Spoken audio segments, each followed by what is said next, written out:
একটা পুরনো ডকুমেন্টস খুঁজতে খুঁজতে হঠাৎ এই ডকুমেন্টসটা হাতে পড়লো। দিন চলে যায় কিন্তু স্মৃতি রয়ে যায়। যতই 4 বছর হয়ে যাক, যতই 40 বছর হয়ে গেলেও বোধহয় আমার এই স্মৃতিটা কখনো জীবন থেকে মুছবে না। সারা জীবন এটার কথা মনে থাকবে।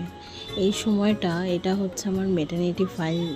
তো এই ফাইলটা তখনকার, যখন আমার টোটো আমার কোলে একটু একটু করে আমার মধ্যে বড় হয়ে 5 মাসে পড়েছিল।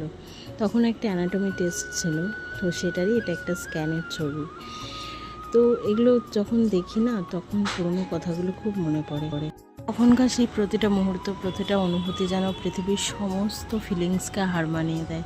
সেই অনুভূতির কাছে যেন আর কিছুই অজানা মনে হয় না, সব কিছু মনে হয় ফিকা হয়ে যাচ্ছে। এই সময় মেডিকেল রিপোর্টের ব্যাপারে আমার অতটা বেশি নলেজ থাকতো না। যখন ইউএসজি করার পর যখন এই রেজাল্ট আসে, তখন খালি বোঝার চেষ্টা করছিলাম যে ওর কতটা কি ও ওয়েট হচ্ছে, কতটা প্রেশার হচ্ছে, কতটা হার্টবিট হচ্ছে। সবাই বলতো হার্টবিট বেশি থাকলে নাকি মেয়ে হয়, হার্টবিট কম থাকলে ছেলে হয়।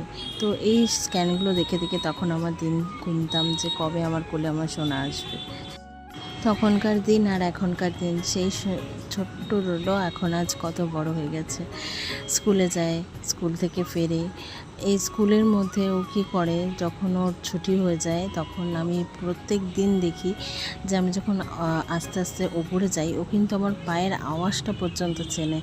যখন টিচাররা বলে যে তোমার মা আসছে দাঁড়াও, তখন ও 2 হাত বাড়িয়ে আমার কাছে আসে। সেই অনুভূতি মনে হয় আমার পৃথিবীর সব থেকে প্রিয় অনুভূতি।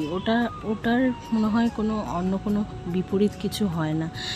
তোমরাও দেখতে পাবে, যখন কোনো বাচ্চাকে তোমরা স্কুলে দেওয়ার পর তারপরে যখন নিজেদের সন্তানরা বেরোয়, তখন অনেকটা সময় পর দেখা তো যেন মনে হয় কত বছর পরে দেখলাম।